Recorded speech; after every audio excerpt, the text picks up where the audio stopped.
महाराष्ट्र के पूना में एक महिला जिसका नाम होता है अफसाना, बदला हुआ नाम। अफसाना के दो बच्चे, एक 2 साल का बेटा, एक 5 साल का बेटा। अफसाना की 8 साल पहले शादी हुई थी, लेकिन शादी के कुछ वर्षों के बाद, अब 2 बच्चे होने के बाद अफसाना का जो रिश्ता है पति से अब लगातार बिगड़ रहा था। दोनों के बीच खटास उत्पन्न हो रही थी, आए दिन लड़ाइयाँ होती थी। उसके बाद अफसाना ने पति से अलग होकर रहने का फैसला किया। अफसाना अपने मायके लौटती है और पास में ही एक कमरा किराए पर लेकर 2 बच्चों के साथ रह रही थी। उसी कमरे के पास में एक युवक जिसका नाम होता है गजेंद्र सिंह। गजेंद्र सिंह उम्र थी 27 वर्ष। इन दोनों की किसी तरीके से आपस में मुलाकातें होती हैं, जान पहचान होती है, नंबरों की शेयरिंग होती है। अब लंबी बातों का सिलसिला चल पड़ता है। धीरे धीरे दोनों प्रेम की गांठ में बन जाते हैं।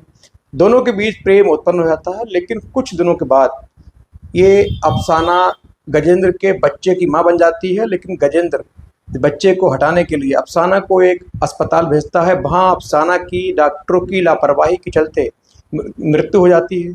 उसके बाद गजेंद्र अपने एक और दूसरे साथी आरोपी रविंद्र गायकवाड़ के साथ मिलकर अफसाना की बॉडी को इंद्रायणी नदी में फेंकने रात के अंधेरे में पहुंचता है। लेकिन दोनों बच्चे लगातार माँ के शव को फेंकने के बाद रो रहे थे। मासूम नौनिहाल बच्चे, इनको भी शैतानों ने, दरिंदों ने, इन हैवानों ने क्रूरता की हदें पार करते हुए दोनों बच्चों को भी माँ के शव के साथ जिंदा उसी नदी में फेंक दिया, जिससे तीनों ही उस धारा में बह गए। उसके बाद परिजनों ने पुलिस को सूचना दी। पुलिस ने कड़ी से कड़ी जोड़ी। बहुत जल्दी आरोपी गजेंद्र सिंह, उसका साथी आरोपी रविंद्र गायकवाड़ को गिरफ्तार करके सीधे जेल भेजा।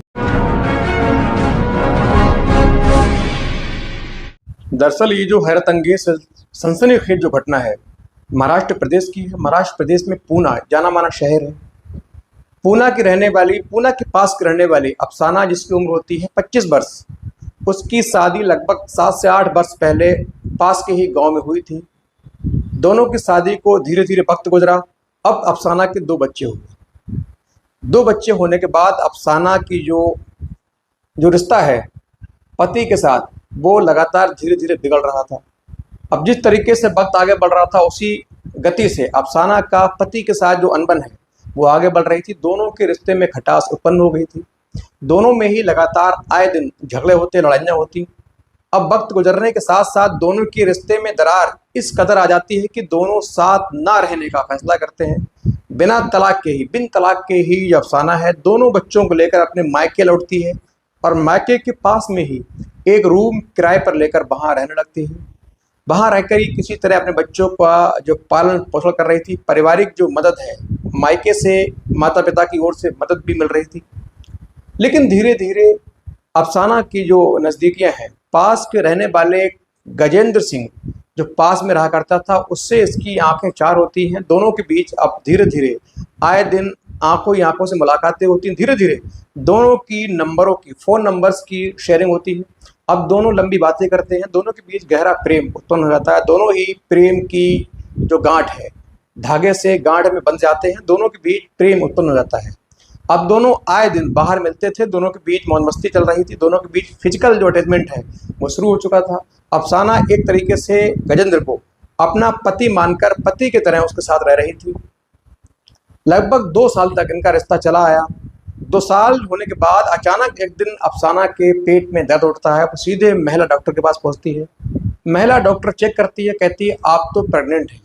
ये सुनकर अफसाना के पैरों तले जमीन खिसक जाती है। सीधे फ़ोन करके गजेंद्र को ये सूचना देती है कि मैं प्रेग्नेंट हूँ। गजेंद्र ये खबर सुन के एकदम घबरा जाता है। सोचता है मैं इस बच्चे का पिता बनूंगा, मेरी भी शादी नहीं हुई है, समाज में इसको मालूम चलेगा और मेरे परिवार में मालूम चलेगा तो क्या माहौल होगा। इसीलिए फ़ौरन अफसाना को बच्चा हटाने की सलाह देता है, यानी अबॉर्शन करवाने की राय देता है। लेकिन चूंकि ये काम हर जगह नहीं हो सकता, इसीलिए उसने तमाम जगह ये मालूम किया कि कहाँ आसानी से बच्चे का अबॉर्शन हो सके। इसके लिए उसने उसके अपने दोस्त जो मेडिकल स्टाफ से था, मुंबई के थाने का निवासी था, थाने में ही अमर हॉस्पिटल, वहाँ इस रवि की जान पहचान थी। इसने कहा कि तुम फौरन अफसाना को मेरे पास भेज दो, मैं इसका अबॉर्शन करा दूंगा।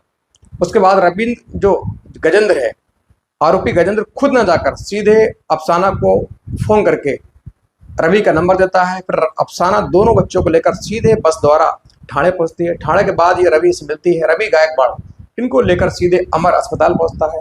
वहां महिला डॉक्टर इनका आवासन करती है, लेकिन आवासन के दौरान डॉक्टरों की लापरवाही के चलते अफसाना की तबीयत बिगड़ने लगती है। उसी अस्पताल में एडमिट होती है और ये पूरा मामला होता है 6 जुलाई का। 6 जुलाई के बाद 8 जुलाई आती है। 8 जुलाई को ही अफसाना की मौत हो जाती है।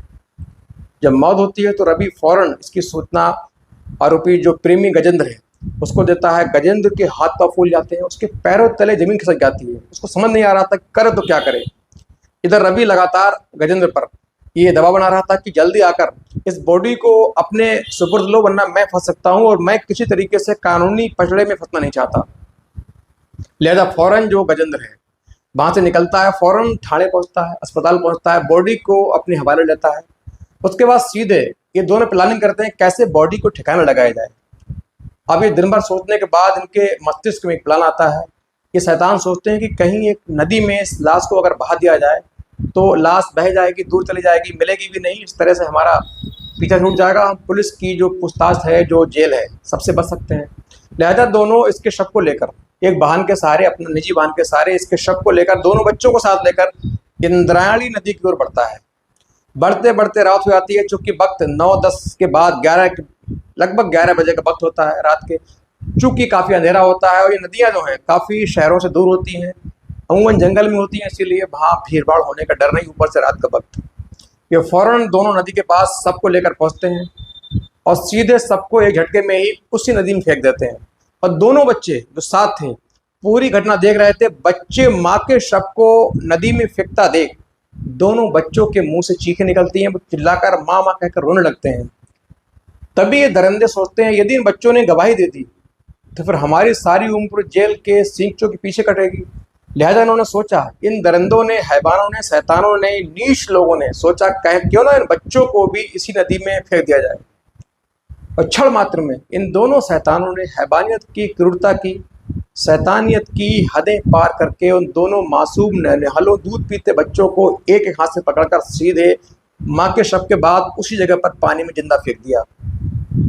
अब सोचिए वो घटना कितनी क्रूर रही होगी, कितनी दर्दनाक रही होगी, उस बात का बयान करना भी मुश्किल है। उस मंजर कितना खतरनाक रहा होगा जहाँ 2 बच्चे, मासूम दूध पीते बच्चे, इनको तैरना नहीं आता, जिनको समाज के बारे में बात करना नहीं आती, दोनों पानी में गए होंगे। उनके दिल पर क्या बीती होगी, कितनी तकलीफ हुई होगी, इस बात का बयान करना मुश्किल है, कल्पना करनी भी मुश्किल।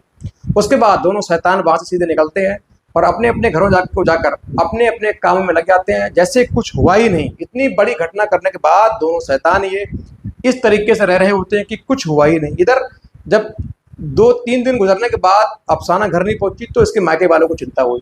उन्होंने फ़ोन किया, अफसाना का फ़ोन बंद आ रहा था। उन्होंने अपने तरीके से आसपास के लोगों से, रिश्तेदारों से मालूम किया कि कहीं अफसाना का कोई पता है। लोगों ने मना किया, उनको हर तरफ जो है कोई सफलता हासिल नहीं हुई। थक हार कर सीधे ये 11 जुलाई को पहुंचते हैं पुलिस स्टेशन। वहाँ पूरी घटना बताते हैं। वहाँ के जो थानाध्यक्ष होते हैं पूरी घटना को संज्ञान लेते हुए, गंभीरता से लेते हुए फौरन अफसाना 2 बच्चों की खोजबीन के लिए टीमें गठित करते हैं और अफसाना की कॉल डिटेल निकाली जाती है। जब कॉल डिटेल CDR निकाली जाती है तो उसमें सबसे ज़्यादा आखिरी बार जो अफसाना ने बात की वो थी गजेंद्र सिंह से।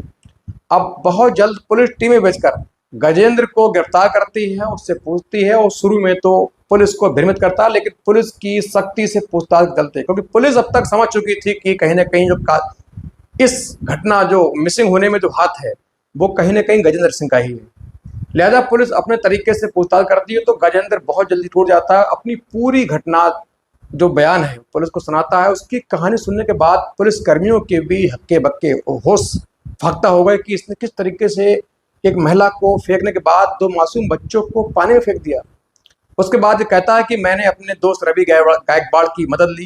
फिर पुलिस टीम भेजकर फौरन रवि को गिरफ्तार करती है। उसके बाद इन दोनों आरोपियों को, इन शैतानों को गिरफ्तार करके पुलिस गंभीर धाराओं में मुकदमा पंजीकृत करके सीधे जेल भेज देती है।